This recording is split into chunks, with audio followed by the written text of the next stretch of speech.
হ্যাঁ, সত্যি তারেক রহমান। সবার মতো হাত মেলালাম আমিও। নীল রঙের একটি জিপে স্ত্রী সন্তানকে নিয়ে সাদা মাটা কাপড়ে উপস্থিত মানুষের সঙ্গে কুশল বিনিময় করছেন তিনি। ক্লাস নামিয়ে এক হকারকে বললাম, পেছনের গাড়িতে এত ভিড় কেন? উত্তর পেলাম, প্রধানমন্ত্রীর বেটা তারেক জিয়া।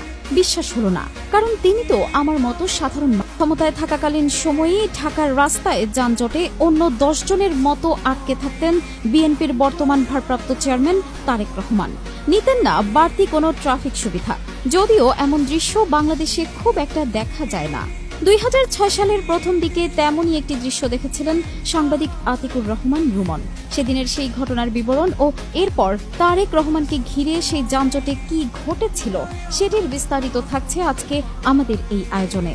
5 সালের 14 এপ্রিল আতিকুর রহমান রুমন তার একটি লেখায় লিখেন, 2006-এর প্রথম দিকে রাজধানীর মানিক মিয়া এভিনিউ হয়ে আগারগাঁওয়ের দিকে মানিকের বাসায় যাচ্ছিলাম। হঠাৎ ট্রাফিক সিগন্যালে পড়লাম। আমার গাড়ির সঙ্গে নিমিষেই থেমে গেল প্রচুর গাড়ি। হাতে সময় কম এমনিতেই, তার মধ্যে সিগন্যাল বাতিটি যেন লাল থেকে সবুজ হচ্ছিল না। হকারদের চিৎকার আর ভিক্ষুকদের গ্লাসে ধাক্কা ঠোকাঠুকি সব মিলে বিরক্ত লাগছিল। লুকিং গ্লাসে দেখতে পেলাম আমার পিছনের গাড়িতে খুব ভিড়। সেখানে হকার ভিক্ষুকদের পাশাপাশি আমার মতো অনেক মানুষ। গ্লাস নামিয়ে এক হকারকে বললাম, পেছনের গাড়িতে এত ভিড় কেন? উত্তর পেলাম, প্রধানমন্ত্রীর বেটা তারেক জিয়া। বিশ্বাস হলো না, কারণ তিনি তো আমার মতো সাধারণ মানুষ নন। তিনি তো প্রশাসনিক নিরাপত্তার চাদরে ঢাকা থাকবেন, কেন ট্রাফিক সিগন্যালে বসে থাকবেন? আবারও তাকালাম, এবার দেখতে পেলাম কয়েকজন ট্রাফিক সার্জন সেখানে উপস্থিত।